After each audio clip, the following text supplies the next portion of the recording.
Hello and welcome to Maiden, Matriarch with me, Louise Perry. My throat is a bit hoarse. I apologise. I've had a cold and lost my voice, so I'm a little bit croaky through this episode. My guest today is Ruby Warrington, journalist, editor, and author of a new book, Women Without Kids.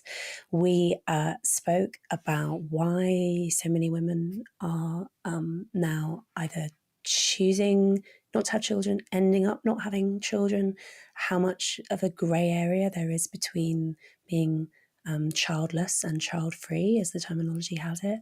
We also spoke about men not having children and why there doesn't seem to be anywhere near as much interest paid to childless men as to childless women, and about what a society that had respected roles for people without children might look like, and how to balance that question of both encouraging family formation but also not stigmatizing and ostracizing people who don't have families for whatever reason.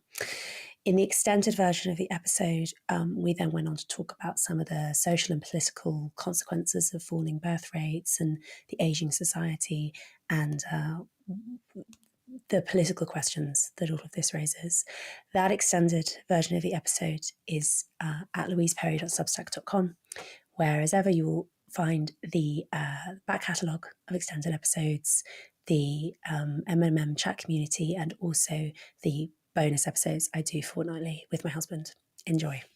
Many of you will know that Christianity is a subject of fascination for me, and the role of Christianity in shaping the modern world is a theme I return to again and again on the podcast. My view is that we really can't understand the world or ourselves without getting to grips with it, which is why I'm very glad to point you towards a new online course called 321. It's an introduction to Christianity that's imaginative, thoughtful, engaging. It assumes absolutely no prior knowledge. It's presented by the wonderful Glenn Scrivener, who has been a guest on the MMM podcast previously, and I've also been a guest on his show. Glenn presents 8 video-led sessions which are based around some beautiful animated stories that illustrate the Christian message. You can check it out for free at 321course.com/MMM. Just enter your email, choose a password, and you're in. There's no spam, there's no fees. Just visit 321course.com/MMM. And now onto the show.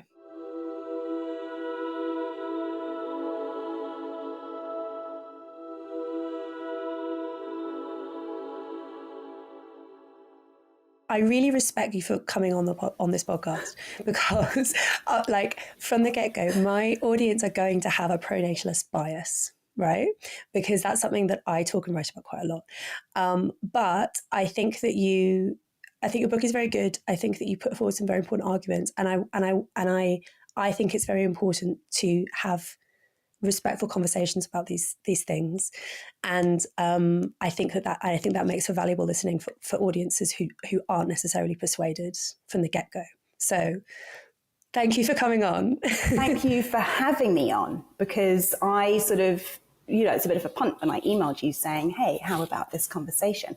I actually think there's so much crossover in our work, which isn't immediately obvious probably to people who are looking at it from the outside. And I feel like the points of view of women without children, whether it's by choice or by circumstance, are so rarely taken into consideration when we're talking about family policy, family formation, population, etc., etc.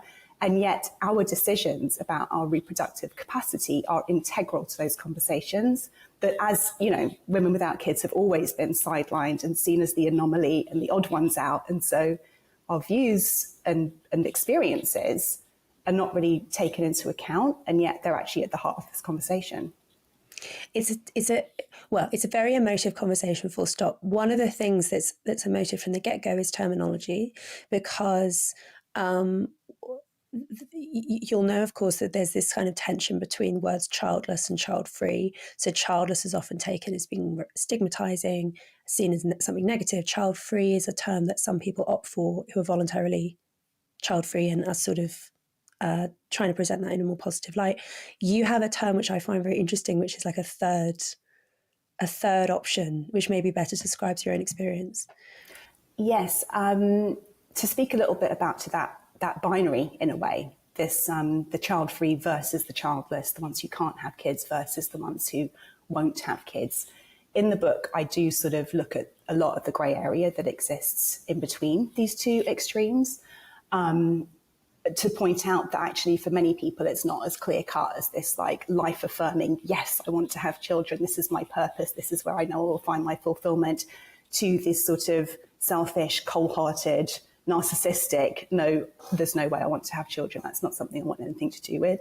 I think for the majority of people who don't have children, their choices and experiences lie somewhere sort of in between. There's a term, childless by circumstance, which is used to describe people who possibly might have had children if things had worked out differently, if they'd met somebody that they wanted to co-parent with on time, if their financial situation was different, if they'd reached a different point in their career, or if they'd been raised in a different sort of a family. Like there are a lot of people who are questioning whether they want to have children and maybe not prioritizing forming a family of their own, who identify as coming from quite dysfunctional family backgrounds and have reservations about whether they want to recreate that in their lives, which is something that's very, very rarely spoken about.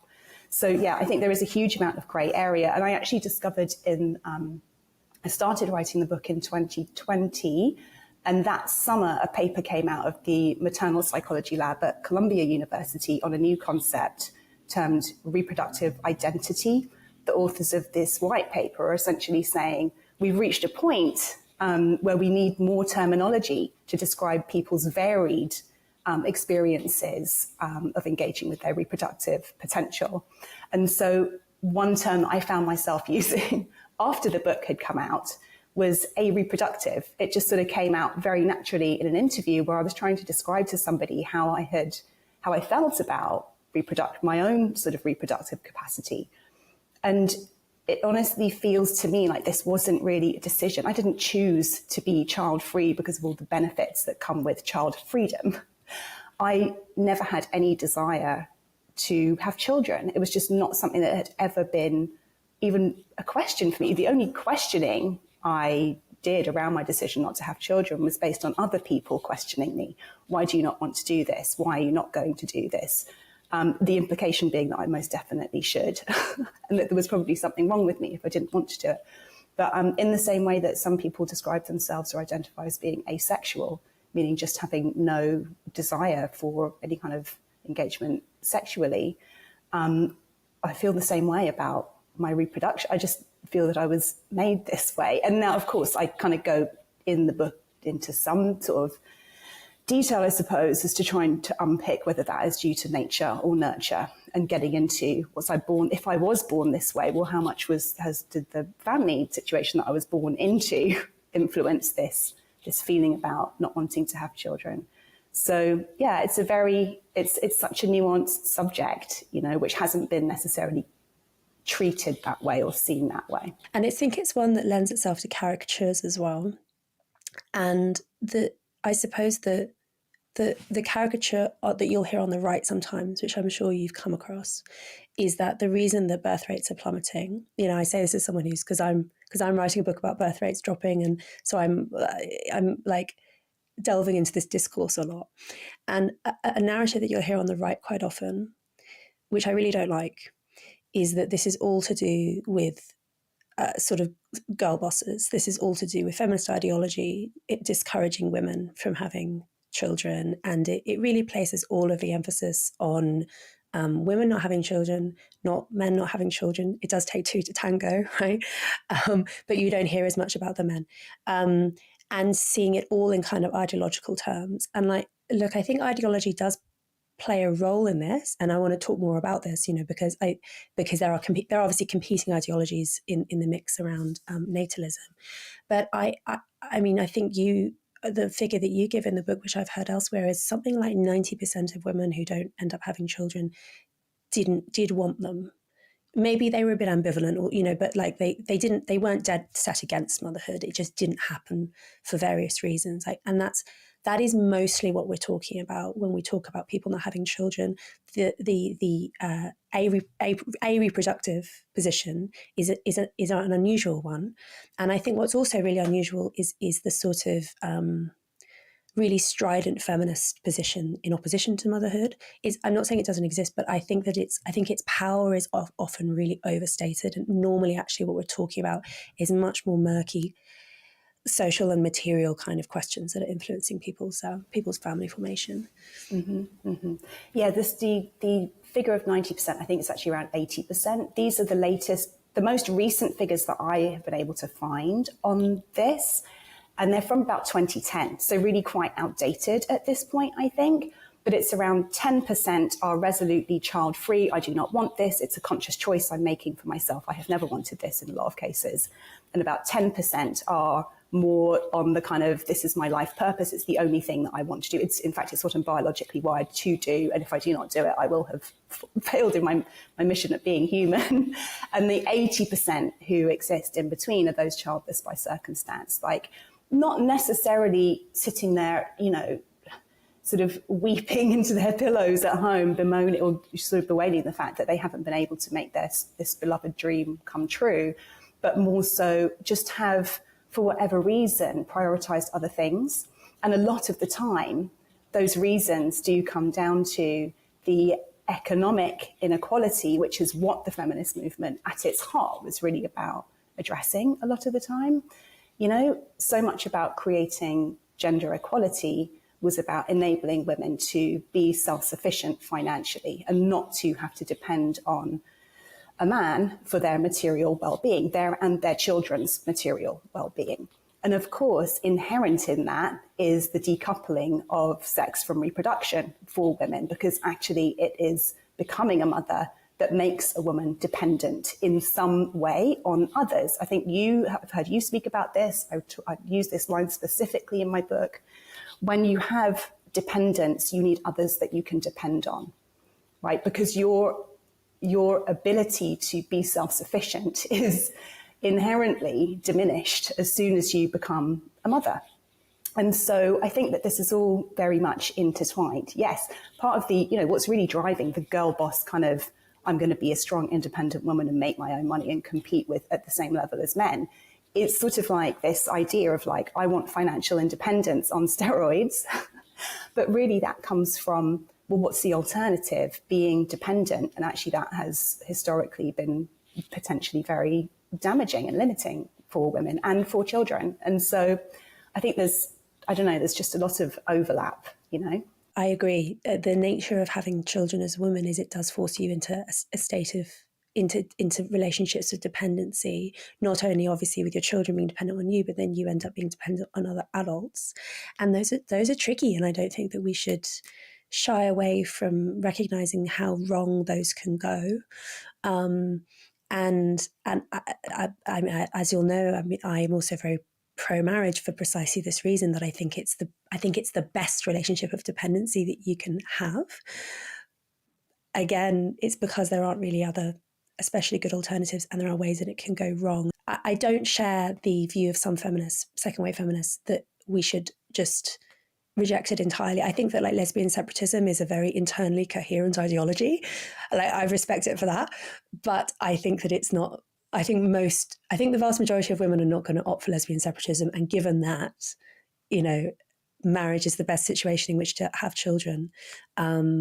But yes, yeah, I agree with you. It's full of pitfalls. A happy, healthy marriage, yes. A new book just came out, which I'm sure you're aware of. It's called The Two-Parent Privilege. And so I've been actually this morning penning an essay in response to it, which I very, very rarely do these days. I don't really have the time to write sort of personal essays and things. But the whole book is predicated on that idea, like children fare by far the best being raised not only in a home where the parents are cohabiting, but where they're actually married, because marriage adds another layer of responsibility and commitment to ensuring that union prevails. But she also adds the caveat, unless there's a violent or abusive or erratic parent in the home, in which case the children, it's the opposite effect. So marriage, a good, healthy marriage is the ideal. And I think that one thing I talk about in my book, I don't know if you got into this part, I talk about family. There's a chapter called Found Family, where I talk about how the influence of technology actually on human relationships in general, and how our increased reliance on particularly apps, whether it's dating apps, whether it's social media, whether it's apps for things like ordering your takeout, or all of app culture, which is so dominant in our lives, is about convenience, which means that it's a lot of the time about eliminating the need for actual human interaction, which is inherently inconvenient. And so the more we kind of lean into these kind of uber convenient, seamless lives, the less our capacity for actually forging those deep, vulnerable human connections that are the kinds of connections that ideally would, form the foundation of a stable home environment to raise children in, is being eroded every step of the way. And I just think that's something that also just isn't really spoken about, the wider culture that people are forming relationships in, yet alone trying to raise children in. I mean, speaking to women who have either not had children yet or have ended up not having children, and not by choice, by circumstance, the number one thing that I hear is the difficult thing is finding the right man. Right. And it's one of those issues to which I don't have there isn't an easy response. There's no tax break for that, I mean, there isn't. Yeah. And a lot I think of it's times genuinely very hard. These same women, particularly by, typically sort of middle-aged white male demographers who like to, lay a lot of the blame for imminent population collapse on these very women that we're talking about, will be told that they're being too picky, they need to work harder on their relationships. And yet again, the impetus falls on women to, get with the program and make it work, where there is in fact, there was an interview, sorry, it's on my mind, so I'm probably bringing it up all the time, but the author of the Two-Parent Privilege, I can't remember, Melissa Kearney, I think, was on Barry Weiss's podcast last week. And the whole book talks about unmarried mothers, single mothers. And as much as she says, I'm not shaming these people, there's a tinge of shame to that terminology. Like the whole idea of being a single mother is very stigmatized in a way that being a single father isn't. And she explicitly says in that interview, I really made an effort not to use the term deadbeat dads in this book. And I just thought, why not? Why not? What about looking at why there are so few, seemingly so few marriageable or, dad material males in the dating pool at the moment? I don't think that's not spoken about nearly enough. So I feel like I'll say that a lot during this podcast. Why don't we talk about this? I know. Let's talk about men. I mean, so I believe that some of the reason why demographers tend to focus more on women is partly because it's the way we tend to do the data. That we count more easily how many children a woman has had than a man, because of paternal uncertainty makes it sometimes difficult to know, so that's one factor. But I also think it is true, as you say, that there is more stigma attached to single mothers than there is to single fathers, even though the single mothers are typically the ones who stuck around and they're doing the right thing by their children, whereas the deadbeat dads, I'm very happy to use term deadbeat dads, whereas the deadbeat dads have left. I want to also think about childless or childfree or whatever terminology we're using, men, because I feel like we hear so much less about them, even though, to my knowledge, it's roughly the same proportions as with women.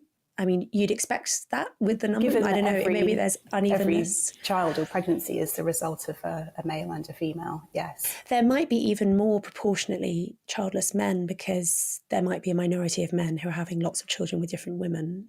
So there are definitely a goodish chunk of men who aren't having children.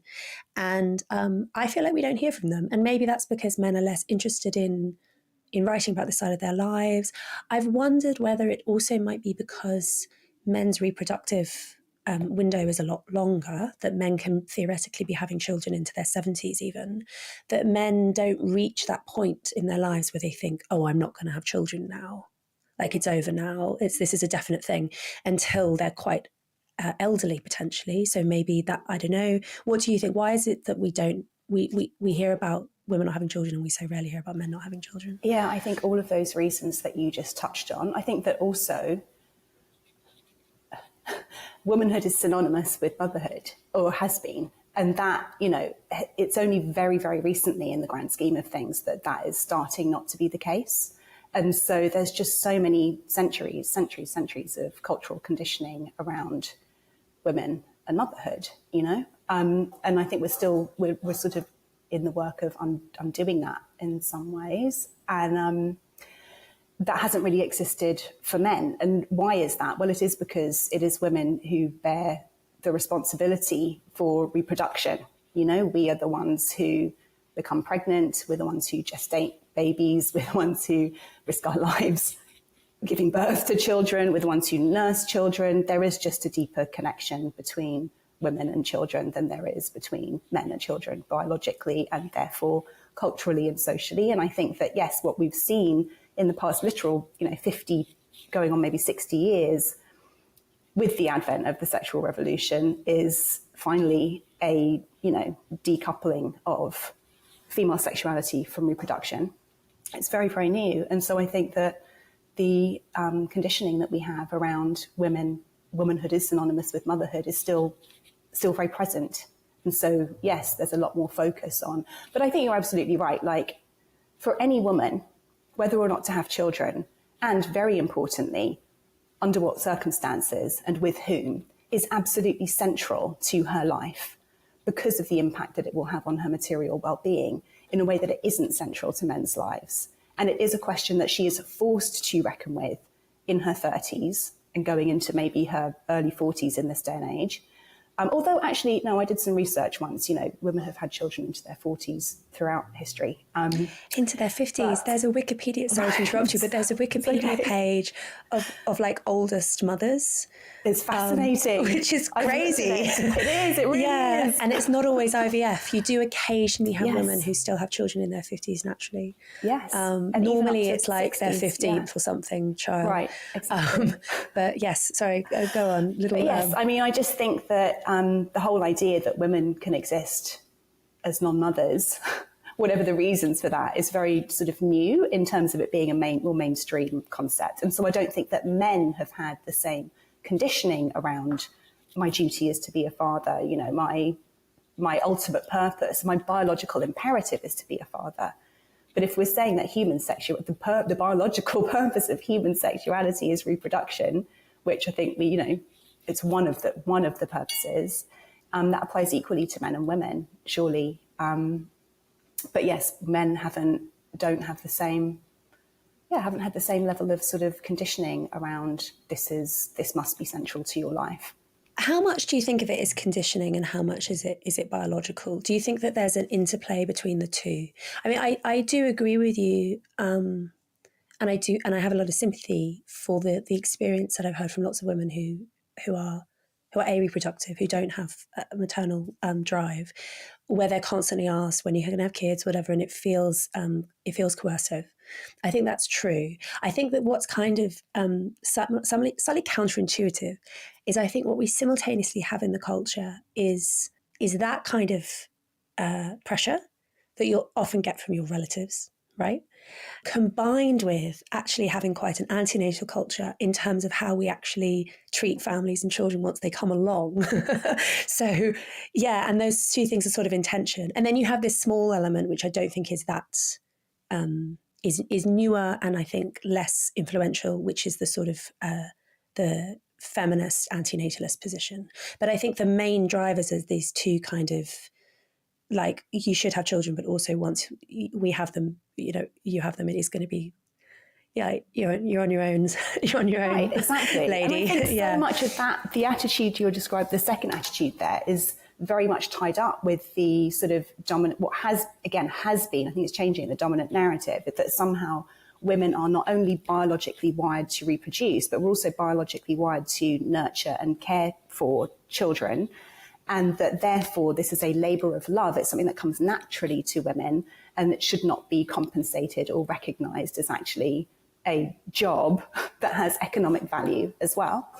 And so I think that so much of the unwillingness to kind of offer real support to mothers in the raising of their children stems from this very attitude that women are sort of biologically wired to be mothers and should therefore be able to sort of take motherhood in their stride without needing any instruction, without really needing any kind of economic support or recognition in terms of policies about how hard it is, especially in the current climate, right? Which, I talk about what I call survival of the fittest economics, which is very much predicated on an individual's ability to show up and be productive in the workforce continually throughout their adult lives. That doesn't make any room for the work of child rearing, which is a full-time job, actually. I've been reflecting recently. A friend of mine one of my best friends just had a baby, and she was in a very fortunate position where for the first month she could pay for meals, she could pay for a cook for the first month. And she was sort of dreading that this was coming to an end and she could only afford it for this short period of time. And it made me reflect on, I don't cook. I very rarely cook because I just don't have the time. The thought of compiling a grocery list, going to the store, cooking the food, cleaning up after the meal is overwhelming to me. And I don't have any dependents apart from my cat. The thought that even supplying meals for a household on a daily basis unrelentingly is not actually a job is just it's just maddening. And I think this is where there's so much, as you said, there's so much tension between this pressure that women are put under to get with the procreative program, not least because, hey, we're heading for population collapse. And, if we don't have enough young people paying into the economy, then we're screwed. That's a huge amount of pressure. But then on the other hand, we'll also just, as you said, just sort of get on with it. We're not actually going to support you in that endeavor in any sort of meaningful way. The cultural setup that we have right now, an economic setup, is not conducive to encouraging big families. I mean, people do it. It's this funny, it's so often said, and I see why, it seems very intuitive, that people can't afford to have children. But that covers up so much. The thing that's really counterintuitive about it is actually poorer people have more children. Like, they're obviously not having them in ideal circumstances. I wouldn't want to have 10 children in a 2-bedroom house or whatever. We're also descended from people who did that. You don't want to recommend that as a good setup. But it's actually perversely the case, if you look at the data, that when people get richer, they have fewer children, even though they could theoretically invest more resources in it. I think it's partly because people have more choices available to them when they get richer, and so children kind of fall down the priorities list. It's also just having access to contraception, right? Because obviously if you don't have access to reliable contraception, it's not really up to you how many children you have. Well, because we clearly have not everyone, but most people have a strong sex drive.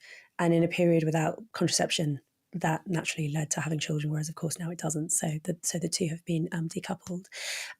Going back to the maternal, there's a lot to talk about in there, but just going back for a moment for the maternal instinct thing being conditioned. How conditioned do you think it is? Like, I'm minded to think that it is like mostly true, like that maternal instinct is mostly a real biological thing, but that there are surely cases where women don't have it for some reason, and they are under social pressure to pretend that they do. I wouldn't go so far as to say the whole thing is conditioned. I think instinct must be playing quite a significant role. What do you think? So one thing I want to do to begin is to differentiate baby fever, which might describe the urge to, I want to have a child, and not only that, I want to gestate a child and be pregnant, with maternal instinct, which is, I want to nurture children and raise a family. I think they're actually two slightly distinct things. So I did speak to an evolutionary biologist about this. I also knew, because I'd heard her speaking on a podcast, or on a radio interview on Radio 4, actually, that she would tell me what I wanted to hear. I'm a journalist too, Louise, and so I definitely know how to seek out how it works. Back up my argument. But she stated in no uncertain terms, there is no such thing as a biological urge to reproduce. What human beings have is a sex drive, which is essentially a drive for orgasm. Now, we also know that in women, orgasm is not essential for procreation, whereas it is in men, which I think is interesting. And that's something I didn't quite go into in the book, but I think I will in my rewrite of the applicable chapter for the paperback, because I think it actually has really interesting implications about male entitlement in general. Anyway, so she was sort of saying, from an evolutionary biology perspective, what humans need to be doing is having lots of sex, and then eventually children will come along, and then it's helpful if there is a natural instinct to look after, as in protect, feed, nurture those young infants. That biological maternal instinct can be attributed to when a person becomes the chief caregiver for an infant, there is an increase in size in the amygdala, which is the part of the brain that monitors for threat.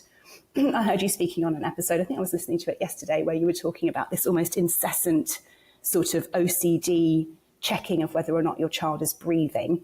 This is probably your amygdala going, hey, threat, imminent threat, you know? Now, what's really interesting is, I think it was around 2014, studies were done on gay male couples who had adopted children or had children by surrogate as to whether they experienced the same brain changes.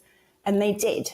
And so this is not this maternal instinct, which is this desire to protect young infants, isn't necessarily predicated on sex. It's more about the actual caregiving role that a person finds themselves in.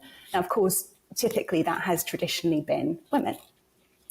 But yes, I did think it was really interesting. Gillian Ragsdale was the name of the person I spoke to, and she sort of said, you know, when rabbits have sex, they're not thinking about making more rabbits. They're just following this instinct to have sex. And she said to me, you know, if you woke up on a desert island tomorrow and your mind had been entirely wiped of what it means to be a human being, she said, on no level would you be thinking, I want to find someone and have a baby with them. You would be looking for food and water, and you would probably masturbate at some point, but you would not be thinking, I must reproduce, you know? So that's where I landed on that. But I think, of course, there is a sex drive, and yes, enough sex, and I will say enough procreative sex leads to children.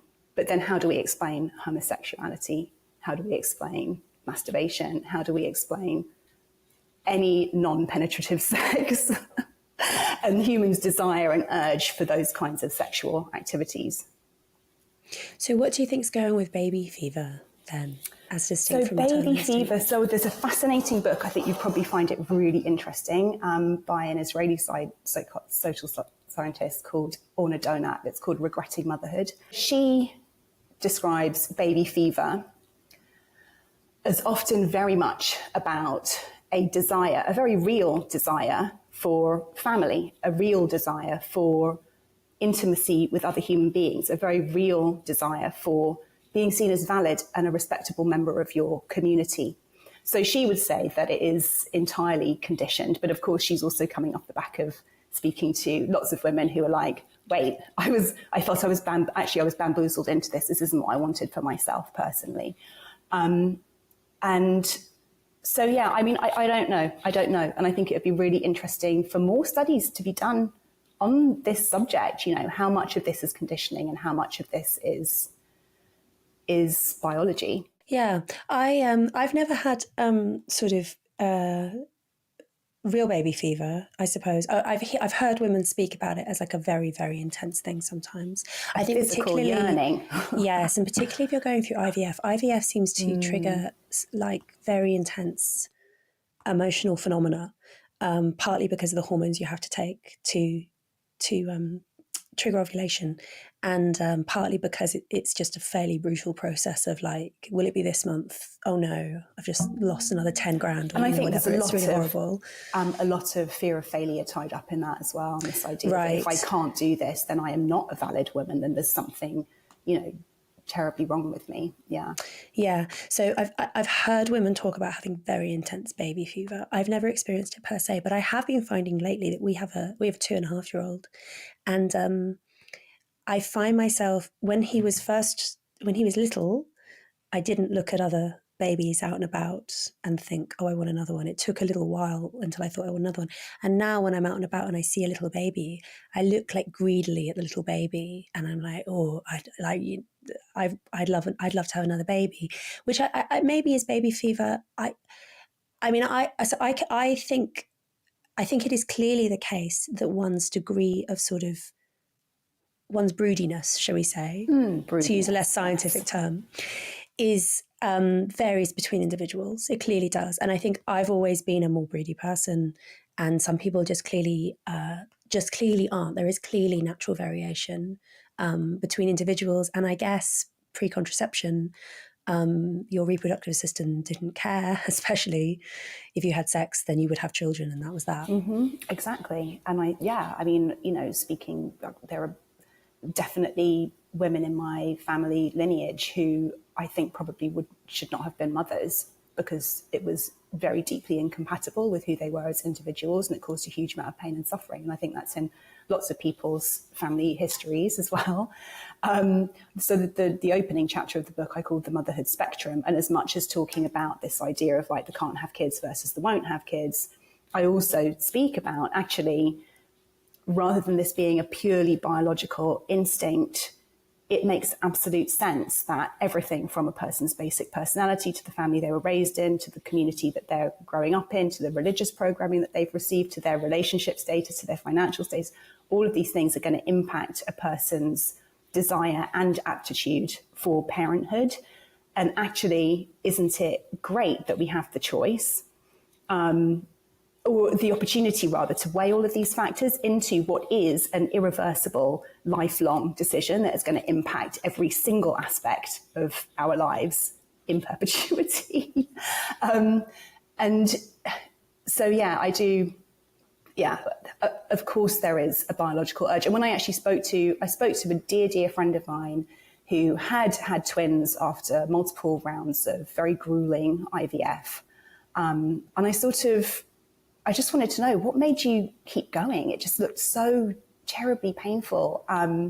What made you keep going? And she just said, well, I just felt like I had so much love that inside of me that I just wanted to give to another human being. I just needed somewhere to put this love that I had inside me, which immediately did sort of trigger in me all of those stereotypes about child-free women being uncaring and unloving and not having this sort of nurturing gene, which we so pride and we so admire in women, and we so compliment women for, right? Any woman who chooses a life of the mind over family life will be seen as inherently uncaring, which is obviously, well, I'd hope it's obvious that that's not true, and hearing her describe this sort of just this urge, I suppose, to kind of give of herself in this way, it made me think about the way I've always felt about my ideas.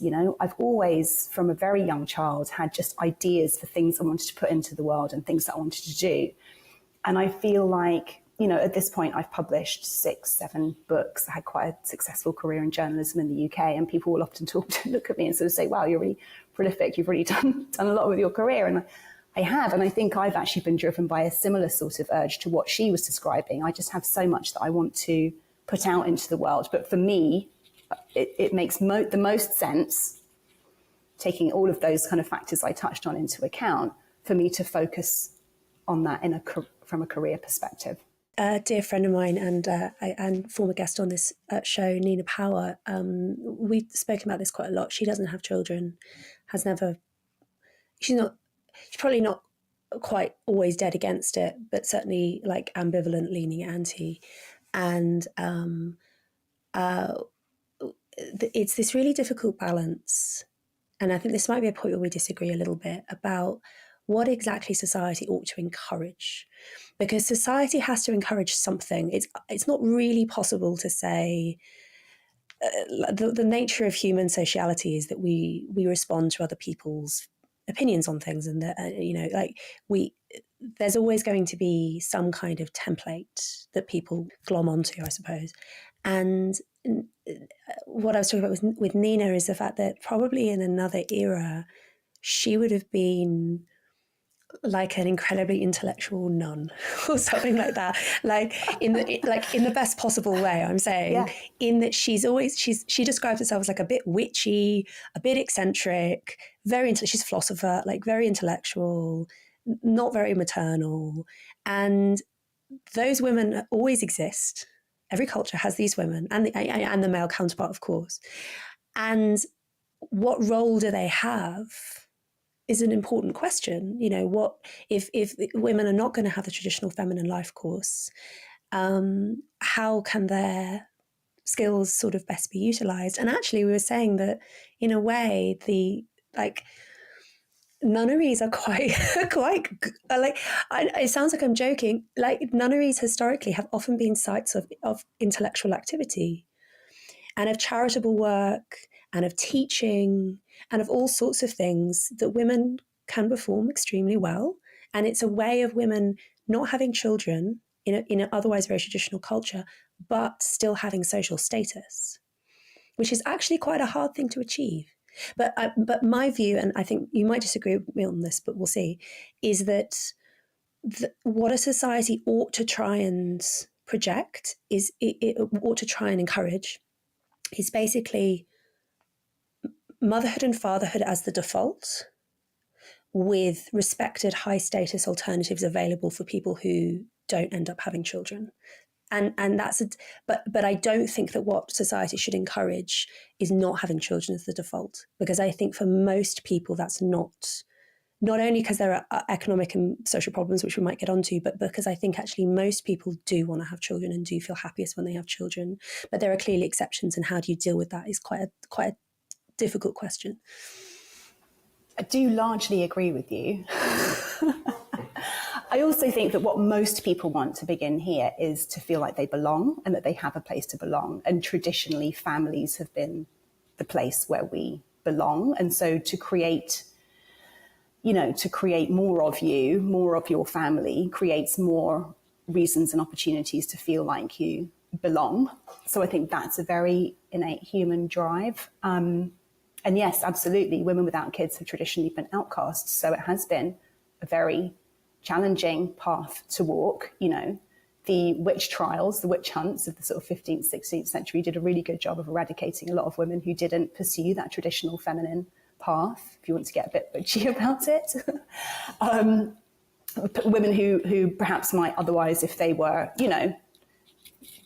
going with the sort of Christian tradition, might have become nuns, actually.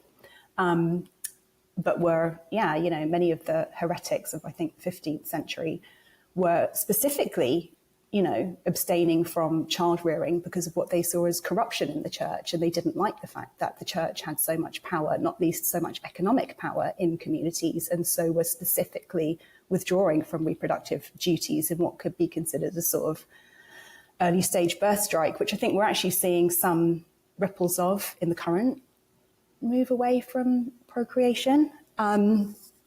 So yeah, I think what you're talking about is what is the ideal normal. This is something else that Orna Donut talks about in her work, that there's this ideal normal, which is heterosexual, married with children, and I think that in some cultures you could also add white to that, and that has been the ideal normal for the vast part of at least the past century, few centuries, and that anybody who doesn't fit into that ideal normal is then, persecuted in some way, shape or form.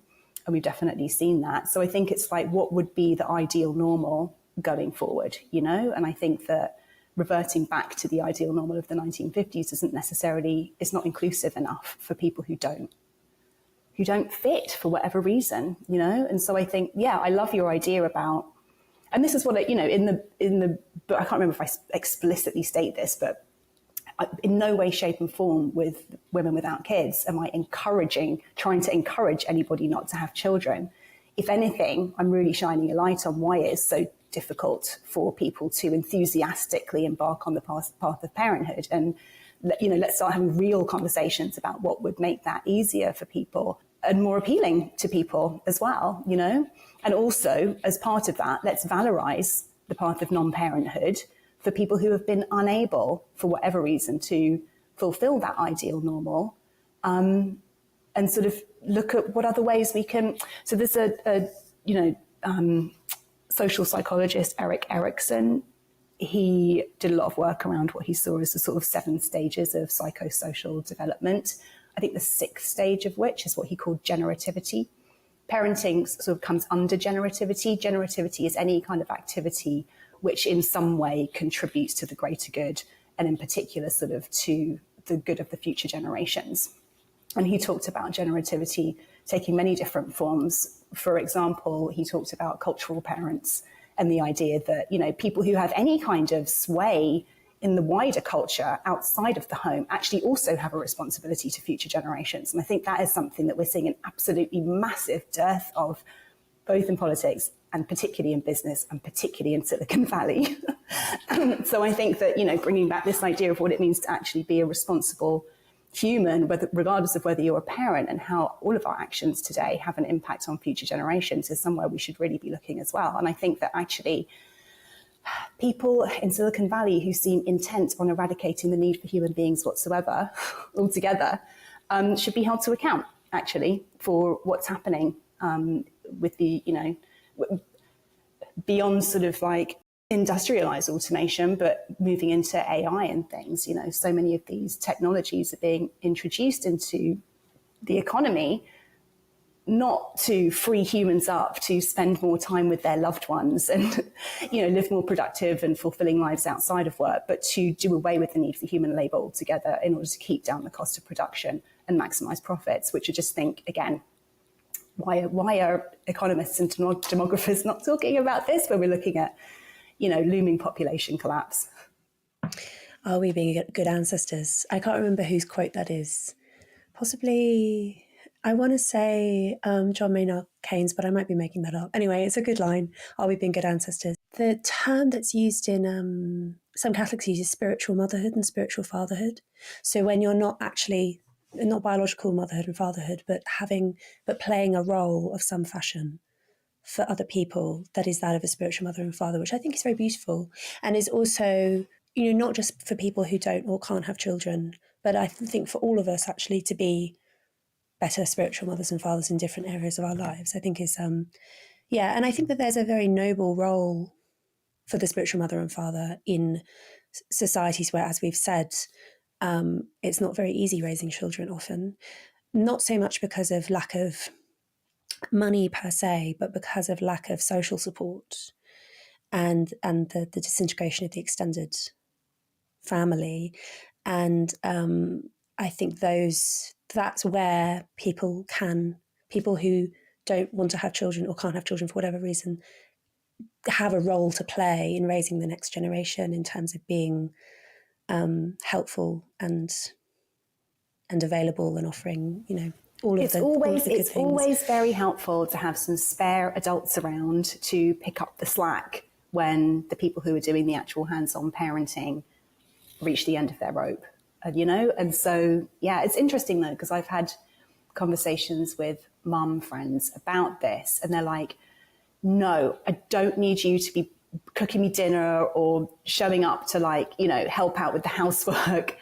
Like, actually, what I really value about our friendship is that I can hang out with you and forget about my kids, and I can hang out with you and talk about things that are not to do with parenting, and remember and stay connected to the woman that I am without my kids, because that's actually a really important part of my identity. And I, quite happily fulfill that role. The episode is not over. There is another maybe 30 minutes of content, but it is behind a paywall. If you would like access to that content, if you would like to show support for the show, paid subscriptions are what keep it on the road. Allow me to pay my producers, put food on the table, all that important stuff. The extended version of the podcast is available at my Substack, louiseperry.substack.com.